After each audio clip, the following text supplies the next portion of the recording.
Hello po mga kapatid, isang pinagpalang umaga na naman po sa ating lahat. Pinagpala tayo ng Diyos dahil makikinig na naman tayo ng kanyang salita. Pero unahin natin ang humingi ng tulong, ng gabay, ng proteksyon sa ating Diyos. Magsiyo po tayo. Ama sa langit, aming Diyos na makapangyarihan sa lahat, aming Diyos na banal. Maraming salamat sa umagang ito na muli ginising mo kami ng maayos at malakas ang katawan. Salamat sa isang pagkakataon na binigay mo na naman sa aming buhay, lalong-lalo na sa mga buhay na makikinig ngayon ng iyong salita. Sa buhay na ibinigay mo sa amin ngayong umagang ito na kami ay muling makakapakinig ng iyong salita, makakapag-aral, makakabasa. Isang pagkakataon na napakaganda ito sa aming mga buhay. Kaya kami po ay nagpapasalamat. Lord, muli mo kami samahan, turuan, gabayan para maging maayos po yung aming pakikinig ng iyong salita. Maging maayos ang sounds, ang speaker, Lord God, ang lahat, Lord. Lalo-lalo na ang aming puso at isipan para maisabuhay namin ang iyong mga salitang sasabihin na naman ngayong umagang ito. Lord, salamat. Salamat sa wisdom na ibinibigay mo po sa akin para mag-share, para maghayag po ng iyong salita. Lord, kiniklaim namin tagumpay ang gawain ito. Dahil ito ang tinuturo mo sa amin. Dahil ito ang inuutos mo sa amin. Dahil kasama ka namin every time na kami po ay magbabasa, makikinig, mag-aaral, at mag-share ng iyong salita.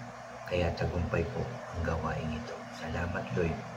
Salamat, Jesus. Salamat, Holy Spirit. Pinupuri ka namin, pinasasalamatan, sinasamba ka namin. Sa iyo lamang po, Ama, ang pinakamataas na papuri at pagsamba. Sa tanging pangalan ng aming Panginoong Hesus, lahat tayo ay magsabi ng Amen and Amen. At ito po ang aking channel.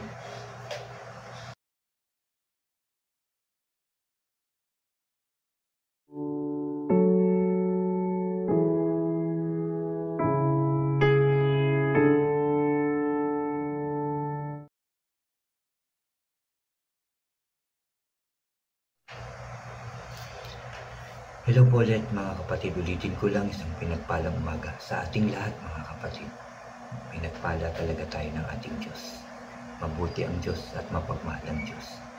Mga kapatid, bago ako mag-umpisa ng aking sharing ngayong umagang ito, anyayahan ko lang yung mga bago po dyan sa aking channel na huwag niyo pong kalimutan na mag-subscribe. Paki-like and share niyo po yung aking mga videos at paki-click po ang notification bell para lagi po kayong updated sa mga bago at iba ko pang i-upload po. Salamat mga kapatid. Mga kapatid, sinare ko sa inyo kahapon ng umaga din ang chapter 2 ng Acts o mga gawa. Itong chapter 2, no? Yun nga ay may pamagat na ang pagdating ng Holy Spirit, no? Yung pagbaba, pagluko ng banal na Espiritu dun sa mga disciple ng ating Panginoong Hesus. At maraming nagtaka nga, nagulat, namangha sa pangyayaring yun dahil sila ay nakakapagsalita ng iba't ibang lingwahe o wika. Mga kapatid, no, nagulat sila. Yun nga yung sa pamamagitan ng banal na Espiritu, yung dumapo sa kanila, yung maliliit na apoy na korting dila. Ano po? Yung apoy nga ay nagsisimbolo ng kalinisan.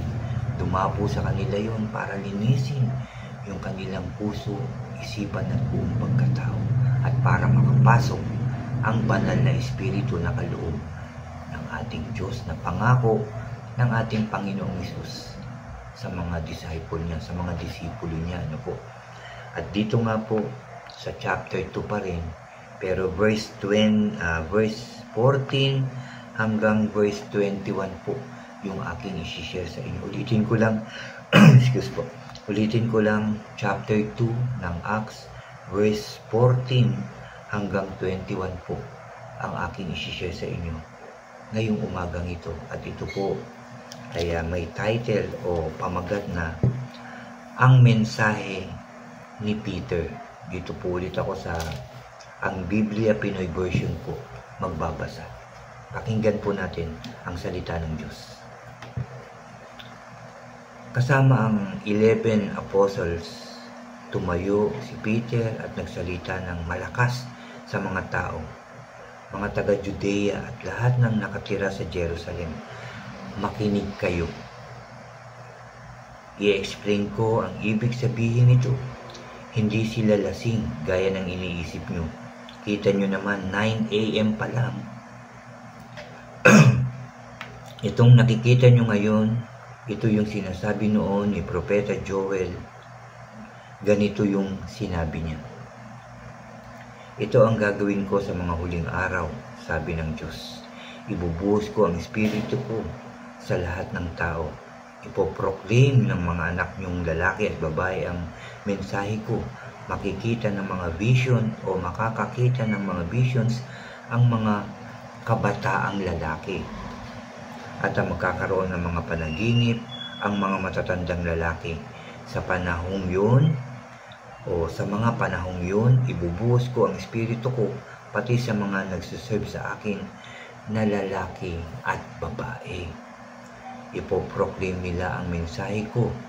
Magpapakita ako ng mga himala sa langit at mga signs sa lupa tulad ng dugo, apoy at makapal na usok. Magdidilim ang araw at mamumula ang buwan na parang dugo bago dumating ang dakilang araw ng Panginoon.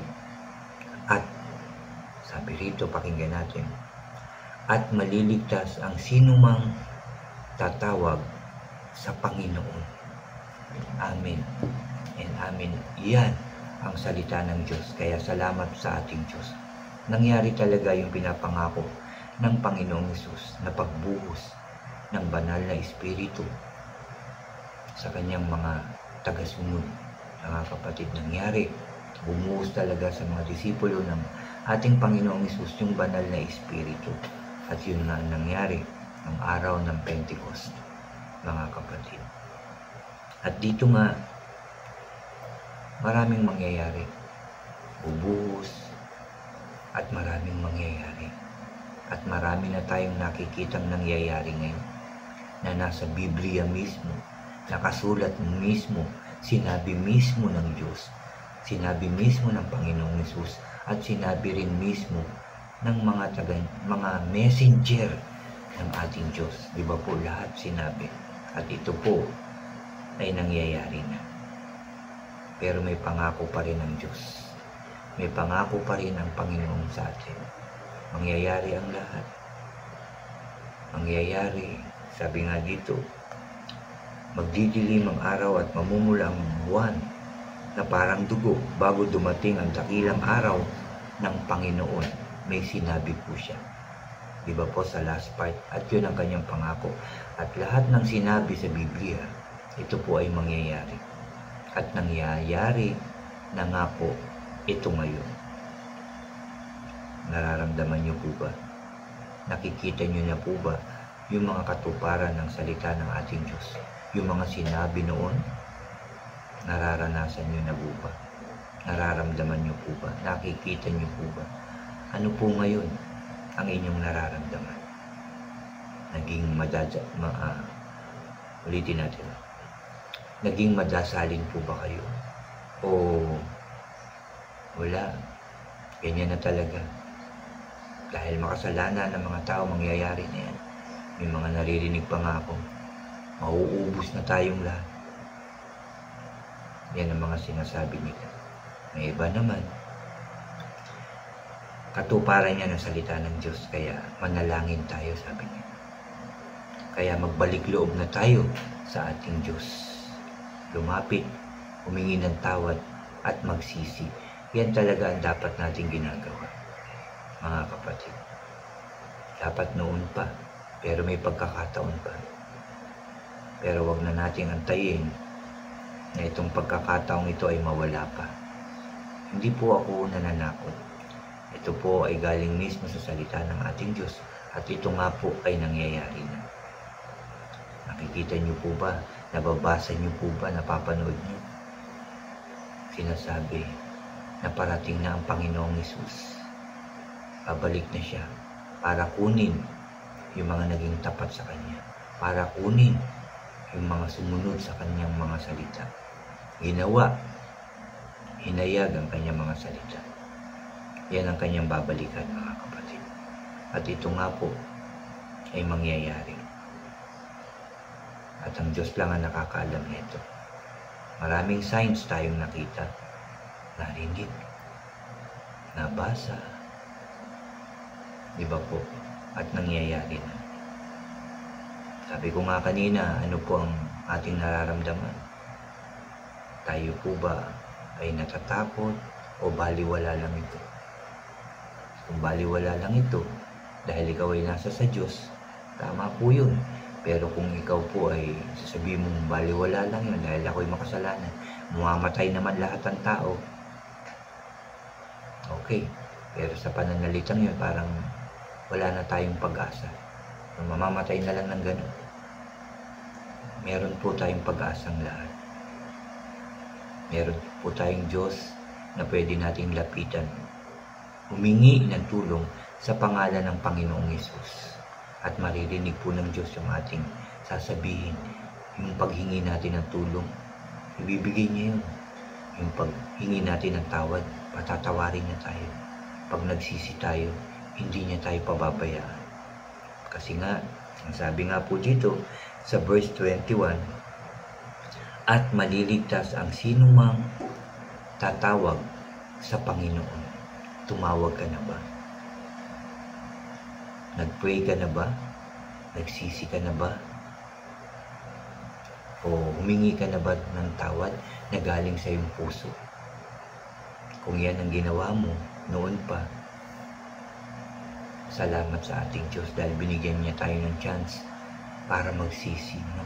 Para humingi ng tawad, para pag dumating ang araw ng ating Panginoon, ligtas tayo. At yan ang lagi nating araw-araw na sasabihin. Ilalapit sa Diyos ang humingi ng tawad. Magsisi sa lahat ng kasalanan natin. Magdasal, gumawa ng mabuti, tumulong, magsimba, magbasa ng Kanyang salita. Isabuhay ito at ibahagi ito. Yun na lang ang dapat natin gawin, mga kapatid. Habang naghihintay tayo sa pagbabalik ng Panginoong Hesus. Hindi ko sinabing mag-stop na tayong kumain, mag-stop na tayong magtrabaho, magdasal na lang ng magdasal. Ayusin pa rin natin ang ating buhay. Ayusin pa rin natin ang ating pamilya. Ayusin pa rin natin yung ministry na pinagkatiwala sa atin. Ayusin pa rin natin yung ating pananampalataya, yung ating paglilingkod sa Diyos. Lahat ayusin natin sa ating buhay at ito na ang tamang panahon. At lumapit sa Diyos. Pagkagising, mag-thank you, magpasalamat sa Diyos.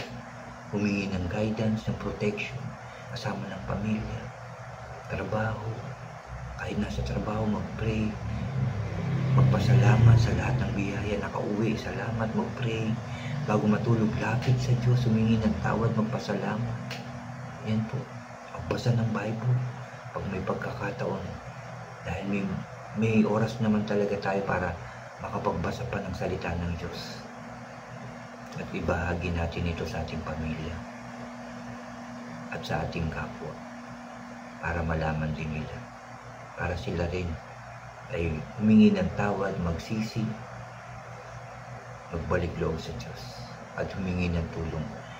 Yan po ang dapat natin gawin sa mga oras na ito. At habang may pagkakataon pa, gawin natin ito. Dahil sinabi nga, ulitin ko lang, at maliligtas ang sino mang tatawag sa Diyos. Tawag tayo sa lahat ng pagkakataon, sa lahat ng oras, tawag tayo sa Diyos para maligtas po tayo. Walang ibang makakapagligtas sa atin kundi ang Panginoong Hesus. Sa pagtawag natin sa Kanya sa pangalan ng Panginoong Hesus, sa paghingi natin ng tawad, pagsisisi natin, siya mismo ang magsasabi nito sa Ama para tayo ay patawarin. Tanggapin natin ang buong puso at kaluluwa ang Panginoong Hesus na ating tagapagligtas. Marami tayong pinagdadaanan, alam ko yan. Ako personally, marami rin po. Pero inilalapit ko to sa Diyos at patuloy na humihingi ng kapatawaran sa lahat ng aking kasalanan simula noong ako'y panganak at hanggang ngayon. At alam ko, nakinig ang Diyos sa paghingi ko ng tawad, sa pagsisisi ko. Ganon din kayo. Kung galing sa puso, ang paglapit nyo sa Diyos, paghingi nyo ng tawad at pagsisisi sa lahat ng kasalanan, pinatawad na po kayo ng ating Diyos. At sigurado ko, gagabayan niya tayo. Kaya hindi na tayo mahihirapan sa ating buhay dahil may Diyos nang mag-aalalay sa atin, tutulong, magpoprotekta sa atin. Hindi lang sa atin, sa ating pamilya, sa ating mga mahal sa buhay, at sa ating mga kapatid sa pananampalataya. Nasa sa atin ang banal na Espiritu. Pakilusin natin siya para siya magsabi sa atin, magpaalala sa atin na dapat natin gawin doon sa mga salita ng ating Diyos. Pag naging activate siya, hindi na tayo magkakamali, hindi na tayo mamumroblema, hindi na tayo matatakot, hindi na tayo malulungkot dahil ang banal na Espiritu na magpapalakas ng loob natin at magtuturo ng dapat natin gawin. Kahit yung sasabihin natin sa Diyos, ang banal na Espiritu magtuturo sa atin. Kaya i-activate natin ang banal na Espiritu natin. Huwag natin siyang pabayaang mag-grieve. Huwag natin siyang pabayaang malungkot o manahimik dahil sa patuloy natin pagkakasala. Dapat kumilos na siya. Sa pamamagitan din ng pagsisisi natin, paghingi ng tawad, paggawa ng mabuti, at pagkausap sa Kanya. Yan po ang dapat natin gawin. Hindi po mamaya, ngayon mismo, ito ang dapat natin gawin. At siguradong makikinig ang Diyos sa pangalan ng Panginoong Hesus. At yan po ang aking sharing ngayong umagang ito. Tinuturuan tayo ng Diyos. Kinakausap ka, kinakausap ako. Kinakausap tayo ng ating Diyos. I pray maraming tao ang makapanood nito sa pangalan ng Panginoong Hesus. Muli tayong lalapit sa ating Diyos. Hihingi ng tawad, magpapasalamat at ipagpapasalamat natin dahil sa oras na to, kinausap tayo ng Diyos, pinaalalahanan at tinuturuan tayo ng Diyos sa pangalan ng Panginoong Hesus. Magsiyo po tayo. Aming Diyos na makapangyarihan sa lahat, aming Diyos na maawain, aming Diyos na mapagpatawad, aming Diyos na mapagpala. Una, Ama, humihingi kami ng kapatawaran sa lahat ng aming kasalanan. Simula nang kami isilang hanggang ngayon, patawarin mo po kami. At nagsisisi po kami sa lahat ng aming nagawang kasalanan, O Diyos. Patawarin mo po kami sa mga mali naming nasabi, nagawa, nakilos, naisip, Lord God. At yung mga plano namin, malayo sa plano mo, patawarin mo po kami na sampulang aking mga mahal sa buhay, yung aming mga mahal sa buhay, yung aming mga kapatiran, yung aming kapwa, Lord God, lahat ng tao. Humihingi kami ng tawad at nagsisisi kami. Lord, patawarin mo rin po yung mga tao hindi pa lumalapit sa iyo, hindi pa nagsisisi sa mga kasalanan. Tawagin mo na sila, Lord. Ipuin mo na sila para sila ay magsisi na sa mga kasalanan. Para ang lahat ng tao ay magbalik loob na sa iyo. Sa pangalan ng Panginoong Hesus. Patawad po. Patawad po. Lord, kiniklaim namin. Narinig mo ang aming panalangin. Dahil sabi ng Panginoong Hesus, kung kami tatawag sa Kanya, kung kami hihingi sa inyo ng lahat ng aming pangangailangan, pati yung paghingi namin ng tawad, sa pangalan ng Panginoong Hesus, maririnig mo ito at ipagkakaloob mo po ito sa amin. Kaya salamat, Lord. Salamat sa pagdinig mo ng aming paghingi ng tawad at pagbigay ng kapatawaran sa amin lahat. Salamat po. Salamat sa pagkakataong ito na kami nakarinig na naman ng iyong salita. Muli mo na naman po kaming kinausap. Salamat po. Napakabuti mo dahil ayaw mo magkamali kami, ayaw mo maligaw kami, ayaw mo magkasala na kami, at ayaw mo kaming, Lord God, na hindi makasama sa iyong kaharian. Salamat po, salamat po, salamat po. Lord, salamat sa lahat dahil patuloy mo pa rin kaming binibiyayaan. Kahit kami makasalanan, patuloy pa rin ang iyong biyaya, patuloy pa rin ang kalakasan na binibigay mo sa amin para may ayos ang buhay. Patuloy mo pa rin kami tinutulungan, ginagabayan, pinoproteksyon. Patuloy pa rin kami may pagkain para lumakas kami. Salamat. Patuloy pa rin ang lahat. Patuloy pa rin kami nagigising sa umaga para magpasalamat sa iyo. Magsisi. Salamat po sa lahat ng pagkakataon yan. I pray malaman to ng tao. Every gising is a blessing from you, O God. At lahat ng meron kami ay galing sa iyo. Kaya maraming salamat, lalong-lalo na sa pagkakataong ito, Lord. Use us. Use mo, Lord. Use me, O God, para mag-share ng iyong salita. Para maraming magbalik loob sa iyo. Para maraming kaluluwa ang maligtas sa pangalan ng Panginoong Hesus. Muli, Lord, maraming salamat. Salamat sa iyong kabutihan. Salamat sa inyong pagmamahal. Salamat sa lahat ng bagay. Salamat po. Dahil ang tagumpay ko at tagumpay namin lahat ay sumusunod sa pangalan ng Panginoong Hesus. Salamat po sa lahat. Thank you, Father God. Thank you, Jesus. Thank you, Holy Spirit. I speak blessings sa lahat ng tao. Pagpapalain mo lahat ng tao, Lord, at lahat ng nakinig ng iyong salita. Sila iingatan mo po, proteksyonan mo, sasamahan mo, at magiging maayos ang buhay. At bawat pamilya at bawat bansa, lalong-lalo ng bansang Israel, Lord God. I pray, maging payapa ng bansang Israel. At lahat ng bansang nakapaligid dito, Lord, maging maayos na, maging masaya na, maging masagana at tagumpay na. In Jesus' name, in Jesus' name. Matapos na nawa ang gera, O God, sa Israel. Matapos na, maging payapa na ang bawat bansa. Magkaroon na ng tunay na pagmamahalan sa bawat isa at magkaroon ng takot sa iyo. Ang lahat ng bansa, ang lahat ng tao sa buong mundo sa pangalan ng Panginoong Hesus. Maraming salamat. Narinig mo po ang panalangin nito. At iyong tinugod na Lord. Salamat. Salamat po. Muli ka namin pinupuri, pinasasalamatan, sinasamba ka namin sa tanging pangalan namin, Panginoong Hesus, namin tagapagligtas. Lahat tayo ay magsabi ng Amen, Amen, Amen, and Amen po. Mga kapatid, narinig ng Diyos ang ating panalangin. Claim yun na magiging maayos, masaya, masagana, payapa, tagumpay ang ating buhay. Maniwala po tayo dahil ang Diyos ay kasama natin. God bless po sa inyong lahat at God bless po sa ating lahat.